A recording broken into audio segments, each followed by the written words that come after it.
So we are at Techno Strip in Brampton, Ontario, and we're taking in the doors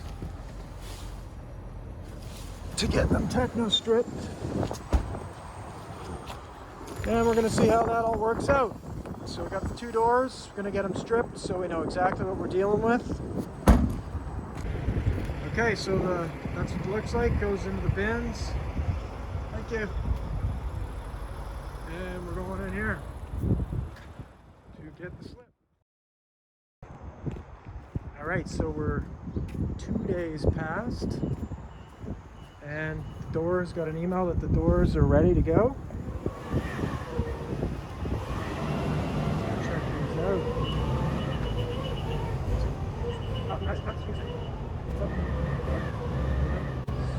Gas tanks. And there they are. Oh boy. Oh. Amazing. Bare metal.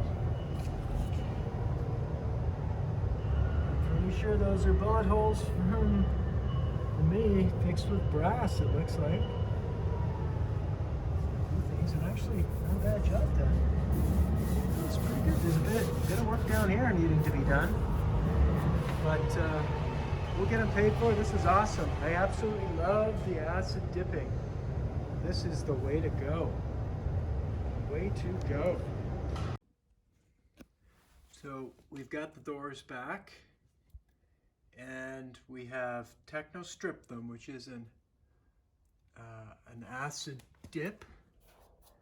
Eats off all of everything that was on them. And this is what they look like, and it's amazing. Like this truck. There's so many things in here I had no idea, don't remember when it was, and who knows when it was done, but these I know for sure were me. They're brass, filled with brass. I know the neighbor, who was a little older than me, did some work on it for me, and he filled some holes, and so he would have done it in brass. And I shot those holes in the door. There's 3 here, 1, 2, 3, and on the other side I shot right through the truck. Shot right through the truck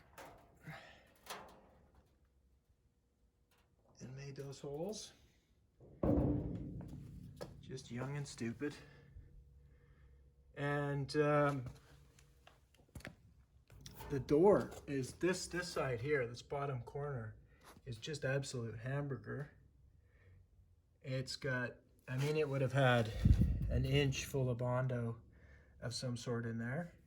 So when you hear of, I've heard of the people saying, and that's just I've sprayed it with Gib lubricant, which is a metal protectant that you can paint over, and it's used a lot more in the States where I heard about it, and then did some research on it, and people swear by it. So we're testing that.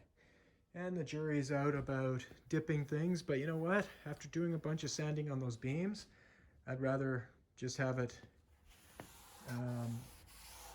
completely stripped so we can get right down to what we got.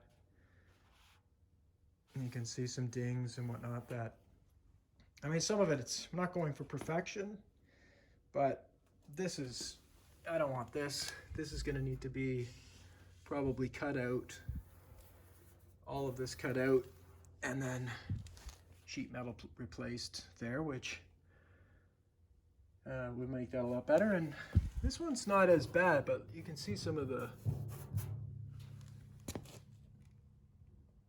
it's not awful, but we'll have to see. I mean, I'm not a pro either. I'm just learning as we go here. So we'll see what some of the other experts say about all this.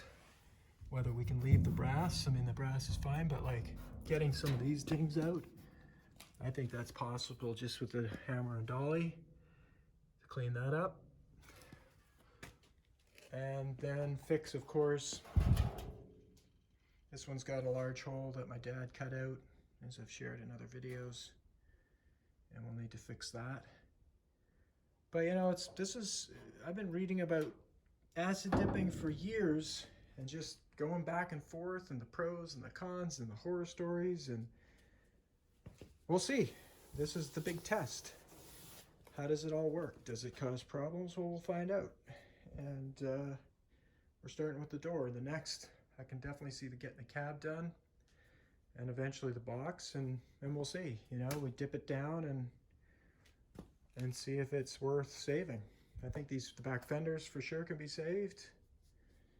So at $800 a fender for reproduction, steel, 800 US, that's whatever we can save there is good. And these doors are definitely in pretty good shape on the exterior, except for that one corner and maybe a little bit of work to get this pounded out and smoothed out. We'll see.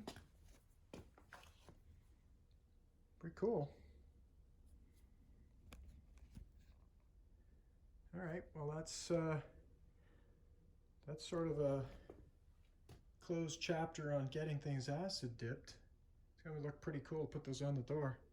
And like my mom was saying last night, it's kind of the end of a chapter of years of where this truck was and where it's going. So kind of cool. Yeah, for those that are interested, a little bit of dribbles on there. This is the Gibbs brand Mega Penetrant, Ultra Lubricant, Corrosion Inhibitor. You read up on this stuff. This is what they're spraying. So where I first heard of it was through Scott's Hotrod. They spray the whole thing with this, and it's paintable. And they've got online, you can see they've got cars that have been sprayed bare metal for years. Now, obviously, what we want to do in here too is keep the humidity down and keep reapplying it. But if you're interested, get yourself a can of this. You can get it on Amazon, and if you're in the States, you can just order it direct from gibbsbrand.com. Up in Canada, I had to order it through Amazon.